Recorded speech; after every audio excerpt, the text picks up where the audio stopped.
Muito boa noite, é com muita alegria que nós começamos ao vivo nesta semana em que a gente prepara a grande vitória de domingo, que é a Páscoa da Ressurreição. Nessa semana em que a gente se dispõe e que a igreja nos convida a viver ricamente essa liturgia que acompanha os últimos passos de Jesus nesta terra. O mistério da encarnação, com o Calvário, tem ali o seu ápice, né? Um momento em que o mistério da encarnação nos conecta, então, nesta nova oportunidade de vida nova que é a ressurreição. Então, o Calvário é o ponto alto desta encarnação. Deus assumiu a nossa condição e levou às últimas consequências, que é justamente não fugindo da morte, levou até as últimas consequências a riqueza da condição humana, que é justamente ser capaz de sofrer, de lutar, para que depois a vitória aconteça. Mergulhados neste significado santo, de ter uma semana santa, onde a gente tem a oportunidade de refletir a nossa vida a partir da vida de Jesus. E não é difícil, né? Quem aqui não tem um Calvário para subir também? Quem aqui, de vez em quando, não se sente miserável, com uma dor que nos tira o sono, com uma preocupação, com uma luta? É a vida. E não é diferente em mim, não é diferente no Christian, não é diferente em você. Basta que a gente tenha a oportunidade de partilhar. E a gente vai descobrir que nós somos muito parecidos naquilo que a gente sente, nos medos que a gente tem, nas alegrias que a gente deseja, no quanto a gente sofre quando nós somos injuriados, quando somos caluniados, quando somos enganados, quando somos traídos, e quando precisamos viver na nossa carne a tristeza da condenação. É o que Jesus sofreu. Mas tudo isso e a gente pode extrair um significado de tudo isso, descobrindo que toda vitória é possível, mesmo quando nós estejamos aparentemente fracassados. Mesmo quando nós temos aquela sensação de derrota. Não. A vitória de Deus é preparada em todo o coração, que mesmo aparentemente derrotado, não desiste de lutar. Essa é a grande diferença, minha gente. É isso que diferencia um ser humano de todos os outros. Ainda hoje falava isso, conversava sobre isso com um amigo. Como é importante na nossa vida a gente ter diante de nós qual é a luta que nós precisamos vencer. E eu sempre chego à conclusão que a luta mais difícil de ser vencida é a que eu estabeleço todos os dias comigo mesmo. Porque se tem alguém que nessa vida pode me derrotar, sou eu. Essa consciência fui adquirindo com o tempo e não me desprendo dela. Eu sei que para Deus me fazer um vencedor, eu tenho que lutar o tempo todo para que eu não venha me derrotar. Falávamos sobre isso aqui na semana passada, como nós nos boicotamos, né? E não custa repetir um pouco. Porque nesta semana da vitória, nós sabemos que todos os passos de Jesus na subida do seu Calvário representam as nossas subidas também. Mas a gente corre o risco de ficar caído ali, nas primeiras estações, e não chegar à vitória da ressurreição, se a gente não tomar uma postura que nos favoreça. E que favoreça essa ação de Deus na nossa vida.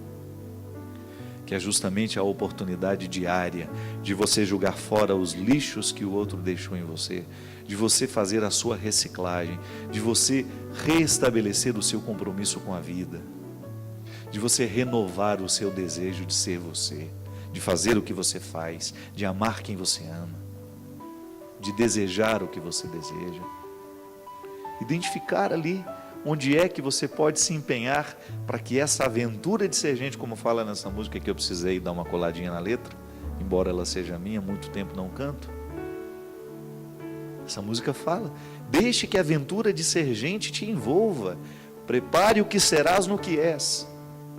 O vitorioso precisa passar pela derrota, é inevitável. Se eu não preciso visitar diariamente os meus sentimentos mais mesquinhos, eu não terei condições de chegar aos sentimentos mais nobres. Se eu não visito os meus fracassos diariamente, eu não saberei receber a vitória que também posso. Ainda hoje vivi um momento tão iluminado hoje à tarde, tomando uma decisão da minha vida ali, naquele momento. Pedi a Deus: ó meu Senhor, me dê aqui um sinal da sua proteção e de que estou fazendo a coisa certa. Quando olho para o céu, minha gente, um arco-íris, lindo, mais lindo, que durou 2 minutos. Eu vi naquele sinal da natureza, como que Deus dizendo para mim: vai lá, meu filho, faz o que você precisa fazer, que eu estou do seu lado, como sempre estive. Não vou permitir que você dê um passo em falso. Porque eu vou te falar uma coisa: esse padre aqui é pecador, é miserável, mas se tem uma coisa que ele tem, é a certeza da proteção de Deus. Tenho muitas misérias, mas são muitas. Visito todos os dias essas misérias, nem tanto com atitudes, mas no reconhecimento da miséria que mora dentro de mim. E graças a Ele, eu faço o meu esforço diariamente de não permitir que essas misérias venham prevalecer. Porque o projeto dele para mim é muito maior. O projeto dele para você é muito maior. E fazer a experiência dessa vitória é passar por aquilo que você é. É inevitável. Se você não estiver disposto a lidar com você, desista, você não saberá lidar com Jesus. Lidar com Jesus requer que você aprenda e queira lidar com você. Nós não praticamos uma religião desencarnada. A minha fé em Jesus não me exime de ter fé também em mim. Deus quis o tempo todo participar da nossa história. Ter fé nele também significa ter fé em mim. Querer essa vitória significa também fazer a minha luta diária para que eu tenha condições de atualizar essa vitória de Deus na minha vida. Mas aconteceram tantas coisas desagradáveis. Estamos acima disso. Eu já disse isso aqui várias vezes. Eu prefiro ser roubado a ser aquele que rouba. Eu prefiro ser enganado a ser aquele que engana. Eu prefiro ser o crucificado a ser aquele que crucifica. Então você tem problemas psicológicos, você é doente. Então, porque eu optei por fazer uma experiência de ser como Jesus, mesmo miserável. Eu quero o tempo todo mirar a minha vida, pautar a minha vida, as minhas escolhas nas escolhas dele. É assim que a gente vai, né? Eu do meu jeito, você do seu, mas juntos. Eu não sei o quanto que a vida te dói. Eu não sei o quanto que lhe custa viver. Eu não sei o quanto lhe custa ser você. Eu não sei qual é a dor que você vai levar para o travesseiro hoje. Qual é o desaforo que você está precisando digerir aí. Qual é a traição que você viveu. Ou a morte do filho que você ainda sente. O que você perdeu. Eu não sei. Eu não sei o quanto que a vida já te machucou. Quanto você já caiu. Quanto você já se esfolou. O quanto que você já foi prejudicado. O quanto que você já foi crucificado. O quanto você viu o seu sonho desmoronar. Quantos você já viu morrer. Quantos você viu partir.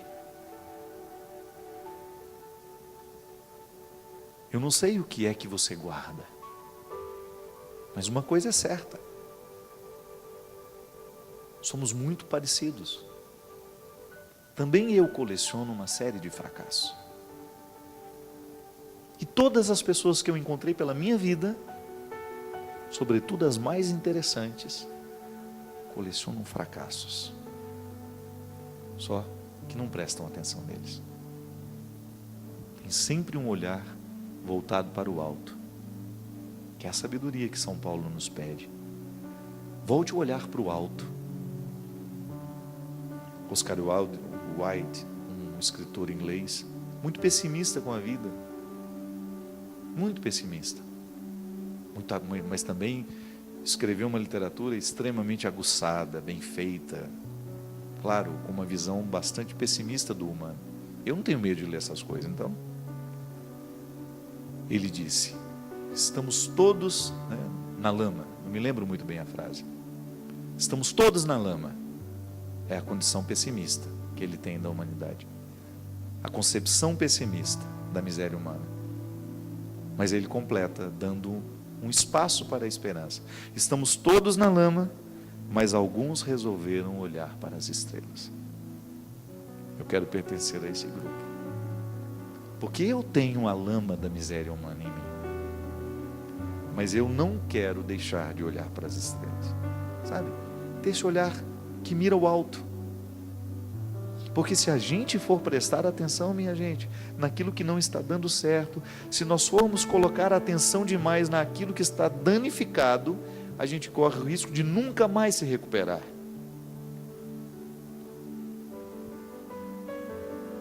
Ninguém prometeu que seria diferente. Quem disse que seria um mar de rosas? Quem disse que seria fácil? Chegar à glória da ressurreição requer passar pelo Calvário. Foi com Jesus e vai ser com todos nós. Não estamos aqui propondo um masoquismo, vamos correr atrás do sofrimento, não precisa não, ele vem. Ser gente já é condição sine qua non para que o sofrimento aconteça. Então não vai precisar correr atrás dele não. Agora, na hora que ele chegar, receba-o do jeito certo. Não permita que o seu sofrimento se transforme em amargura. A amargura nos mata aos poucos, provoca até câncer em nós. Agora, faça do seu sofrimento um degrau para que você possa chegar nesse sepulcro vazio, que é o lugar de todos nós. É tão bonito o significado do sepulcro, né? É lugar dos mortos, mas já está vazio. A conexão humana continua. A conexão com a miséria continua, mas já está vazio. O morto não está mais ali. Significa que quando eu olho para aquele sepulcro, eu descubro que as minhas misérias foram ali sepultadas e estão ressuscitadas agora, transformadas, glorificadas naquele que morreu por mim. E que a minha pertença a Jesus me faz com que as minhas misérias morram nele, para que eu tenha condições de viver ressuscitado. Porque essa é a nossa proposta, minha gente. É você continuar miserável, porque a condição humana, ela é assim, não tem como. A miséria faz parte de nós. Mas eu estou debaixo da luz da ressurreição. E porque estou iluminado pela ressurreição, eu compreendo melhor as minhas misérias e tomo conta das minhas misérias para que elas não tomem conta de mim.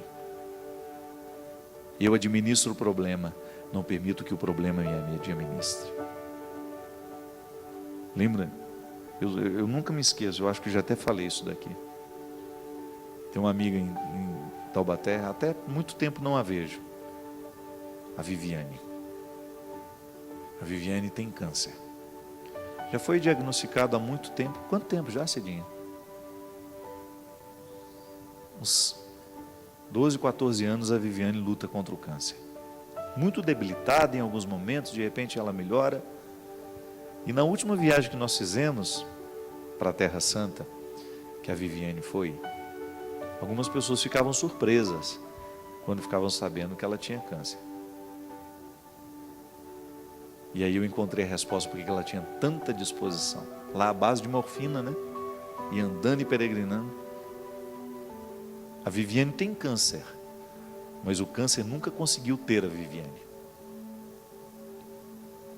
Recurso de linguagem, padre. Isso é uma fala que não se adapta à realidade. Para mim é. Porque também encontro pessoas que têm problema, mas o problema não tem aquela pessoa.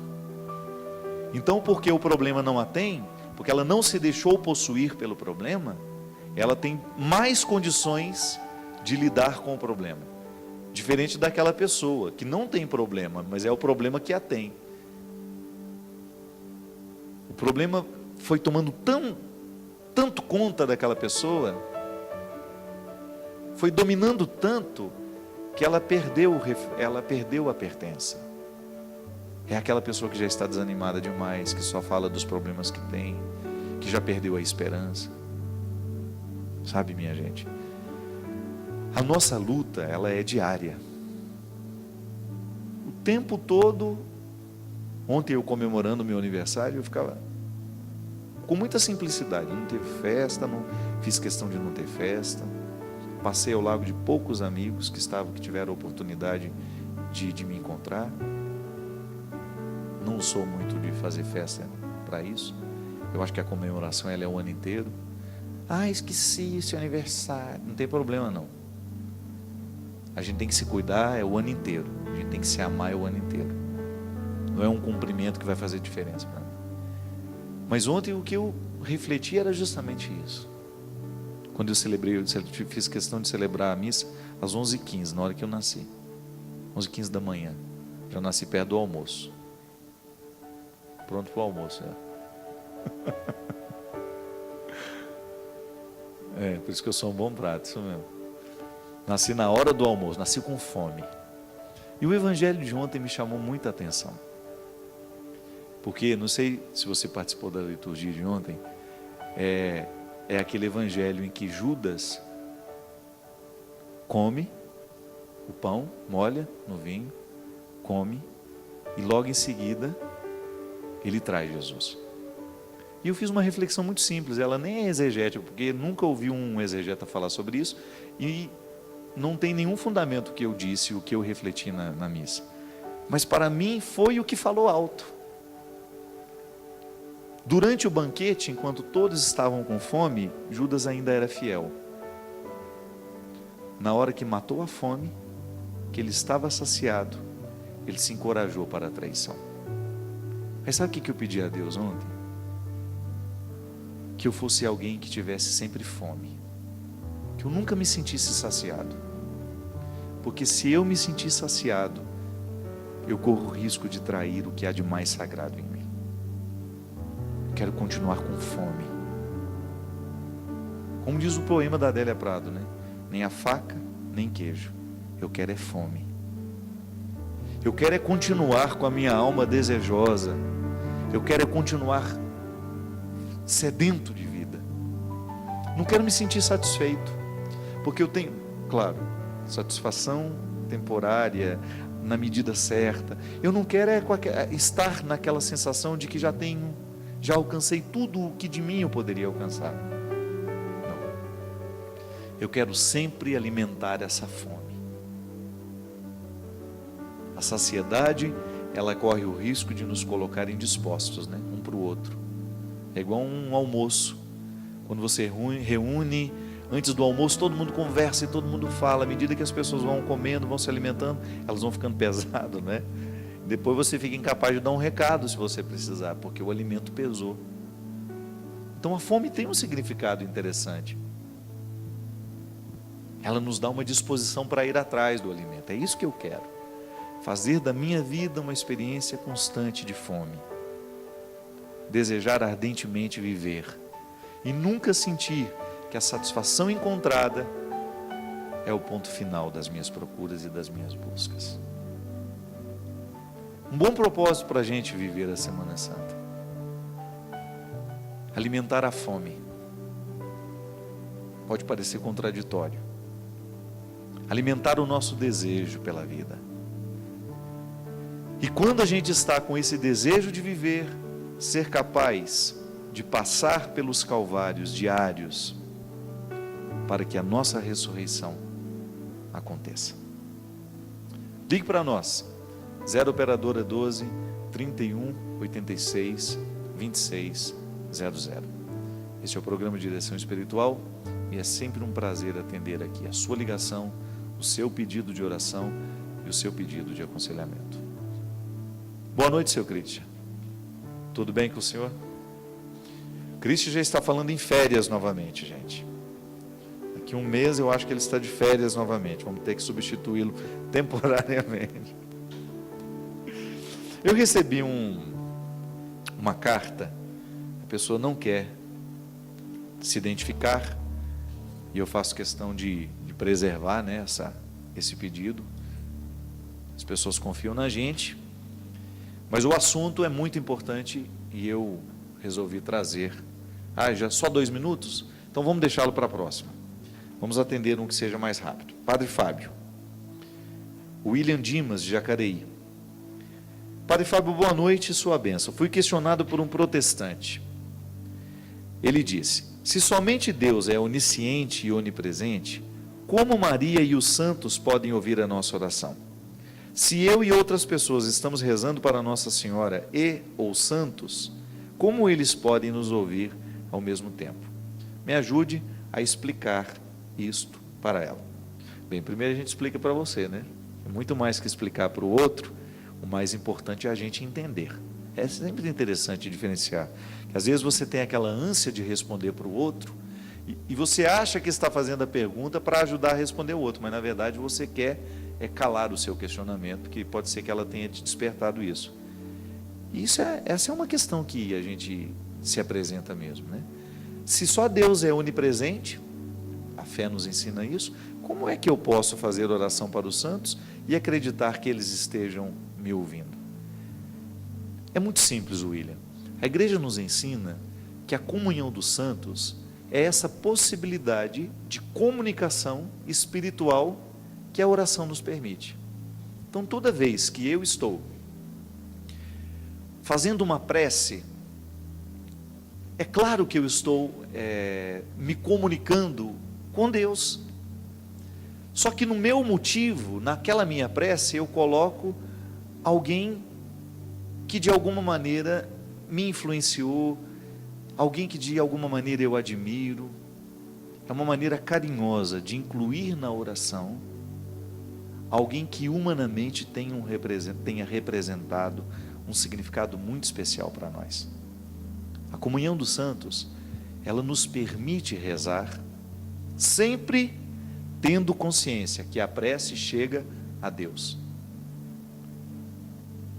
No caso da devoção mariana, já disse aqui várias vezes, nós não podemos interpretar de maneira errada o que a igreja nos propõe quando nos coloca Maria como mãe.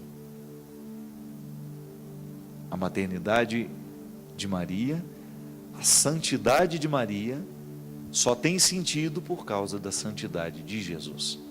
Ela só é santa porque o ventre dela é santo. Então, há uma conexão cristológica. Toda a oração que nós fazemos, mesmo que passe por um santo da nossa admiração. Então eu tenho uma admiração para o São Francisco. Eu gosto de rezar: Senhor, fazei-me instrumento de vossa paz. Onde houver ódio, que eu leve o amor. Onde houver ofensa. Está vendo? Que tudo isso está diretamente ligado à palavra de Jesus. Não tem nada que foi só Francisco que disse.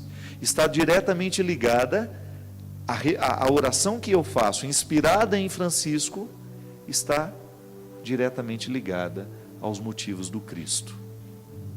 O santo só é santo porque seguiu radicalmente Jesus e elevou uma de suas virtudes à perfeição. Quando eu rezo para Nossa Senhora, por exemplo, tem gente que tem facilidade de fazer a oração mariana, tem gente que não. Isso não nos modifica, porque o nosso amor e o nosso respeito a ela continua. Isso é o mais importante. A igreja nos motiva a rezar o terço? Motiva. Tem gente que tem facilidade com a oração do terço, tem outras pessoas que não. Nós somos diferentes. E é natural que a gente tenha mais facilidade com uma coisa, mais dificuldade com outra.